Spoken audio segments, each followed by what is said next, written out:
Les rencontres virtuelles de l'IFC. Les rencontres virtuelles de l'IFC. Bonjour à tous. En cette période un peu particulière, l'Institut français du Cameroun souhaite garder un lien étroit avec son public. Nous avons donc choisi pour vous une rencontre avec un artiste camerounais à travers ce podcast. Aujourd'hui, nous donnons la parole au sculpteur et plasticien Alioum Moussa, qui a entamé une démarche artistique visant à sensibiliser les êtres humains contre la pandémie Covid-19. Alioum est né à Maroua, dans le nord du Cameroun. En 1993, il remporte le prix du meilleur artisan camerounais et entame alors un long chemin vers la scène artistique comme engagement politique. En 2007, il est lauréat Visa pour la création, dispositif initié par l'Institut français pour la recherche et la création artistique. Ses travaux sont exposés dans des galeries et centres culturels au Cameroun et à l'échelle internationale.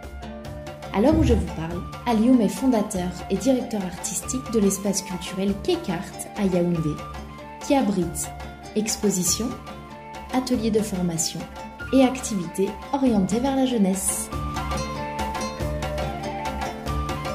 Bonjour Alioum. Oui, bonjour Clémence. Alors, pouvez-vous vous présenter en quelques mots et parler de votre univers en tant qu'artiste ? Je suis Alioum Moussa, je suis plasticien pluridisciplinaire, on peut dire. J'ai habité Douala, mais désormais je vis à Yaoundé, je travaille à Yaoundé. Après quelques années entre Niamey et ici, je me suis dit, voilà, pourquoi ne pas venir fonder un espace de promotion et de diffusion de l'art, surtout des arts plastiques. Votre travail artistique en lui-même, la façon dont vous concevez vos œuvres, est-ce que vous pouvez en parler un peu plus ? Dans la démarche, moi, je suis plutôt avec un regain d'engagement assez politique maintenant, beaucoup plus. Mais j'ai toujours utilisé le dessin, la peinture, les installations, le graphisme et un peu plus maintenant les scénographies de théâtre pour m'exprimer et pour raconter un peu les récits de quotidien des humains en général, mais particulièrement dans mon environnement direct. Donc, c'est plutôt de l'humour, de l'ironie pour raconter un peu la place de l'humain, son rapport avec ses croyances, son rapport avec son identité, mais beaucoup plus aussi avec son environnement sur les questions de l'industrie, la contemporanéité. C'est toujours dans une simplicité, mais aussi plein d'humour, plein de métaphores, voilà. Donc, depuis plusieurs semaines, on voit circuler sur les réseaux sociaux des photos de vos œuvres peintes à l'acrylique autour d'une série intitulée Dieu et les masques. Et les masques, est-ce que cela signifie que vous avez décidé de vous engager contre la pandémie Covid-19 ? Absolument, effectivement. En fait, j'ai réagi tout naturellement quand j'ai appris l'avènement de Covid-19 via les réseaux sociaux et puis à travers les médias. Je me suis dit, bon, voilà l'occasion de prendre la parole et si je venais à disparaître, qu'est-ce qui resterait en tant qu'artiste? Voilà, c'était pour moi une manière de prendre la parole et justement dire tout ce qui arrive vis-à-vis des croyances. Qu'est-ce qu'on a aujourd'hui comme rapport avec le monde? Aujourd'hui, on est obligé de vivre avec l'incertitude et donc cette incertitude m'a poussé à vraiment réagir, mais d'une manière assez spontanée, naturellement, et donc j'ai produit tout ce qui a défilé sur les réseaux sociaux et j'ai aussi eu des rapports avec des gens qui ont réagi positivement, qui disaient que nous c'est à travers toi qu'on apprend aussi ce phénomène-là et surtout dans mon environnement immédiat, j'ai averti beaucoup à travers mes dessins. Donc on peut dire qu'à travers ces œuvres, vous portez un message d'espoir, de solidarité, de solidarité, voilà, de prévention, surtout de sensibilisation parce que beaucoup ne croyaient pas aussi. Beaucoup pensaient que c'était lointain. Et donc, pour moi, c'était rapprocher aussi l'événement de mon environnement immédiat et diffuser vraiment un message de solidarité, d'espoir, apporter un regain d'espoir, voilà. ça, ce serait un peu votre rôle en tant qu'artiste dans un contexte comme celui que l'on vit actuellement. Assez particulier, ouais. Est-ce que vous, en tant qu'artiste, ça favorise votre créativité ou justement ce contexte vous bloque dans ce processus? Non, c'est plutôt exaltant, c'est dommage et puis c'est bizarre de le dire en fait parce que le confinement est assez dur et puis même savoir simplement qu'on n'a pas encore le vaccin, on est loin de finir avec cette aventure-là, mais oui, c'était vraiment aussi apporter un peu de boost dans ce que j'ai toujours voulu faire. Moi, ça m'a ouvert beaucoup de pistes en fait. Et justement, même pour les prochaines réalisations, je suis certain que voilà, il y a des choses qui sont motivées par le Covid-19. En fait, c'est indéniablement quelque chose qui ouvre les vannes, en fait, qui ouvre un pan du cerveau peut-être qui était un peu en veille, voilà.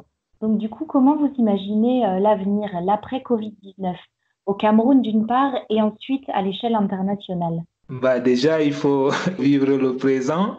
Mais bon, moi, j'ai envie que, en tant qu'humain, d'abord, d'inventer une autre façon de vivre, d'affronter la vie. Et je suis convaincu que ça ne sera jamais comme avant, jamais comme avant le Covid-19. Donc, du coup, l'avenir, c'est inventer un avenir, c'est inventer un autre monde, un autre regard vis-à-vis de nous, le rapport au monde, le rapport à l'autre. Déjà, on sera masqué, pour ne pas dire cagoulé. Je suis certain que le masque devient comme il y a longtemps, on n'avait pas de portables. Aujourd'hui, on a des téléphones portables. On n'avait pas de montres bracelets. On a eu des montres bracelets, etc.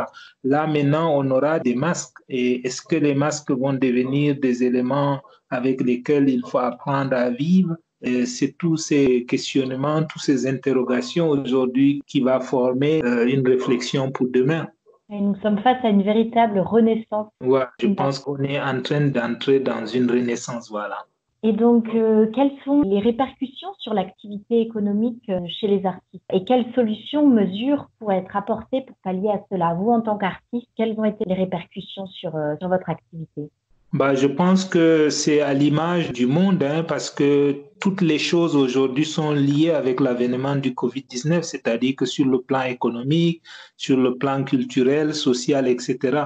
Vous avez des centres, des institutions culturelles qui sont fermées, des théâtres qui sont fermés, des galeries qui sont fermées. Heureusement qu'il y a quelques-unes qui essayent tant bien que mal d'être présents sur la toile virtuellement, mais voyez-vous, il n'y a jamais un remplacement du contact humain. Le virtuel ne remplacera pas le réel. Et donc, je pense aussi que les grands artistes vont continuer toujours à vendre parce qu'ils vont chercher à savoir ce qu'ils peuvent traduire avec cet événement-là.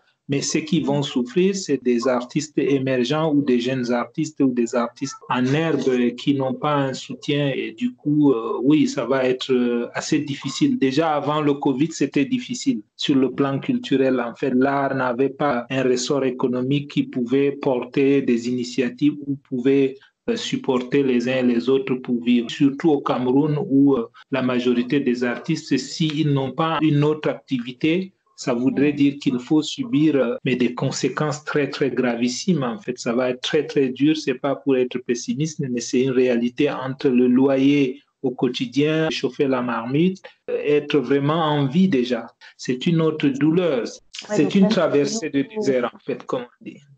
C'est un moment qui est difficile pour les artistes. Oui, très, très difficile. On espère un avenir meilleur. Vous, en tant que promoteur du Kekart, comment cet espace artistique s'adapte au contexte actuel? Bah, comme je le disais, avant même le Covid, c'était difficile parce que comme moi, je fonctionne en fonds propres. Maintenant, on est en train de revoir comment mettre nos activités plutôt sur Internet et puis essayer d'alléger quand même les charges. Et voilà, donc il faut utiliser Internet. Et heureusement qu'il y a Internet et puis aussi délocaliser nos initiatives, travailler avec des gens qui ont peut-être moins de pression que nous et puis orienter sur des ateliers jeunesse comme on a commencé à le faire avant le Covid. Mais beaucoup plus aussi maintenant chercher à avoir une activité génératrice de revenus pour supporter nos activités. Voilà à quoi on pense en ce moment. On a toujours fait des expositions pour certains artistes qui ont des choses à dire parce que nous ne sommes pas une galerie commerciale et nous n'avons pas un carnet d'adresses des acheteurs ou des collectionneurs. On est plutôt des artistes, des poètes, des gens qui imaginent comment vivre de ce monde-là sans toutefois rêver recevoir des collectionneurs de renom. Ouais. Donc, en tout cas, de ce que j'ai entendu, les projets futurs au KECAR, ce seront des projets qui seront orientés vers la jeunesse, les établissements scolaires et qui se feront principalement hors les murs. Merci beaucoup, d'avoir partagé votre vision de l'art et son intérêt dans un contexte comme celui qu'on vit actuellement. Nous restons persuadés, je pense que vous aussi, que l'art est un besoin vital dans ce contexte de crise.